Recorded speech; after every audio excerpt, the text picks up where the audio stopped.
Sementara itu, saudara, tidak ada muatan kepentingan apapun termasuk kepentingan politik dalam gelaran uji kompetensi dan evaluasi kinerja yang digelar pemerintah Provinsi Papua Barat kepada seluruh pimpinan organisasi perangkat daerah, baik kepala dinas, kepala badan, maupun kepala biro.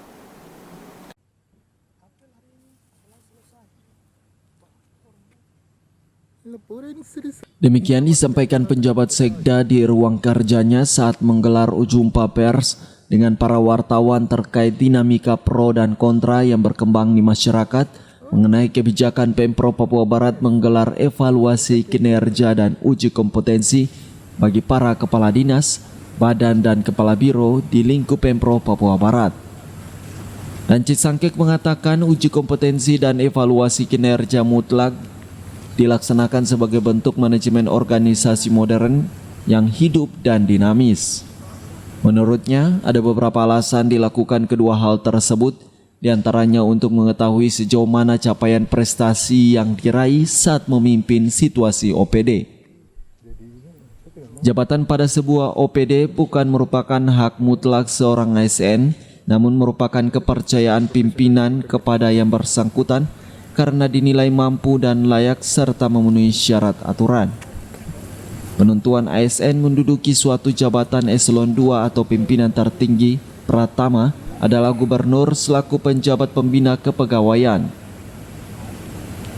Selain karena merupakan aturan yang wajib dijalankan, pelaksanaan uji kompetensi dan evaluasi kinerja yang dilakukan telah lebih dulu dikonsultasikan dan pendapat persetujuan dari Menteri Dalam Negeri, PKN dan KASN Republik Indonesia. Dari uraian di atas, dan Cisangkek selaku penjabat Sekda Papua Barat menegaskan tujuan utama pelaksanaan uji kompetensi dan evaluasi kinerja yang wajib diikuti seluruh pimpinan OPD adalah untuk dinamisasi organisasi, penyesuaian orang atau ASN yang tepat pada jabatan yang sesuai kompetensi, adanya kaderisasi dan pembinaan karir yang jelas, serta yang terpenting adalah percepatan atau akselerasi penanganan masalah krusial daerah seperti stunting, kemiskinan ekstrim, peningkatan nilai tambah pada pengelolaan sumber penerimaan atau pendapatan bagi daerah untuk mendukung kapasitas fiskal daerah dan peningkatan profesionalisme aparatur sipil negara. Seseorang menduduki jabatan eselon 2 tidak lebih dari 5 tahun, tidak boleh lebih dari 5 tahun, harus dievaluasi. Jadi kalau orang duduki kurang dari 5 tahun, dia harus dilakukan yang namanya uji kompetensi, uji kom. Nah, uji kom itu nanti keluar 2 rekomendasi saja. Orang itu mampu, layak, dia bisa ada punya kinerja yang sudah dinilai bagus, dia tetap di situ, gitu. Tapi kalau dia tidak bagus, rolling. Uji kompetensi itu, orang jabatan tidak hilang. Tidak. Jadi, dia cocok di sana. Jadi orkestra itu. Dirigen itu kan gubernur atau bupati, wali kota yang melihat, misalnya kakak yang jelek, ada ini cocok sini, jadi sini tidak cocok. Saya evaluasi, dia tidak pasti, dia cocoknya di sana. Jadi uji kom cuma menghasilkan 2 hal saja. Orang itu dia dipertahankan di jabatannya sama atau dia pindah dalam level eselon yang sama di lingkup itu, eselon itu. Jadi tidak ada orang diganti. Makanya pegawai negeri wajib ikut yang namanya evaluasi uji kom itu supaya kita mempunyai bisa jalan terus.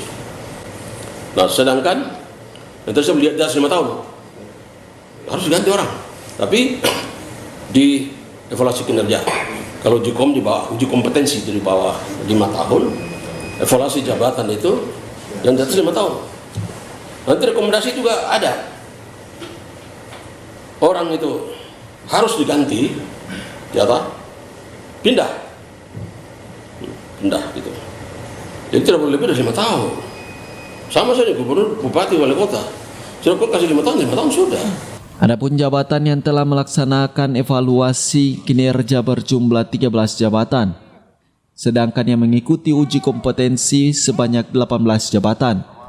8 jabatan akan menyusul dilakukan uji kompetensi dan 3 jabatan KN dilakukan seleksi terbuka sehingga total ada 51 jabatan pimpinan tertinggi pratama atau pejabat eselon 2.